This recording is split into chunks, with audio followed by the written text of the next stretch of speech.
Sa Bulacan, nasa kote ang 5 namemeki umano ng mga dokumento ng nirerentahan nilang sasakyan sa kaibebenta ng mura sa merkado. Ang pambibiktima ng grupo, abot din daw sa Metro Manila at mga kalapit na lugar. Narito ang eksklusibo kong pagtutok. Hindi nahalata ng mga suspect na mga pulis na pala ang lumalapit sa lokasyon nila. Kaya lakad sila na bulaga nang magdeklara na ang pulisya. Dapa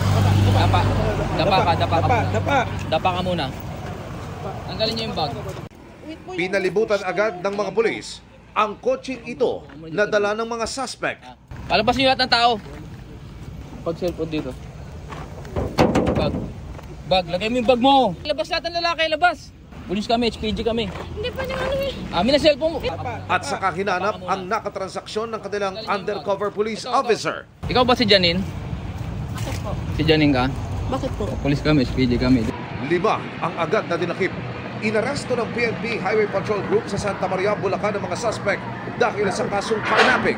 Ayon sa pulisya, naghahanap ng mga mauupahang sasakyan ng mga suspect at sa oras na sila'y may makuha ng sasakyan, magre-request daw ang grupo ng photocopy ng rehistro nito na agad din daw nilang pepekein.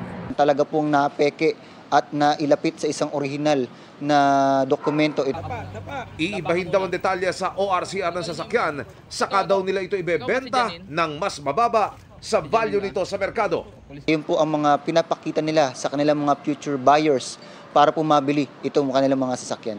Notorious daw ang grupo na nag-ooperate sa Metro Manila at mga kalapit na probinsya. Wala pa silang pakayag. Kanina, inireklamo na sila sa piskalya ng paglabag sa Anti-Carnapping Act, estafa, swindling at falsification of public documents. Paalala ng HPG sa mga umuupa, nagpapaupa at bibili ng mga sasakyan.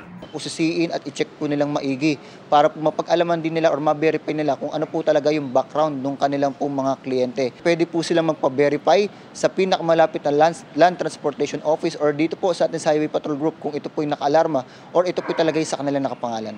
Uso pa rin daw kasi ang kambal plaka, gaya ng kaso ng 2 multipurpose vehicle na ito na nadiskubre sa San Fernando, La Union. Mula sa modelo ng sasakyan, kulay, plaka, engine at chassis number, pareho. Nang mag-imbestiga ang HPG, isa sa mga sasakyan na bisto ng nakabili na peke ang dokumento at tampered ang mga engine at chassis number. Abala ito sa kanya, lalo't kailangang nasa kustodiya muna ng HPG ang binili niyang sasakyan. Para sa GMA Integrated News, Emilio Sumangil, nakatutok, 24 oras.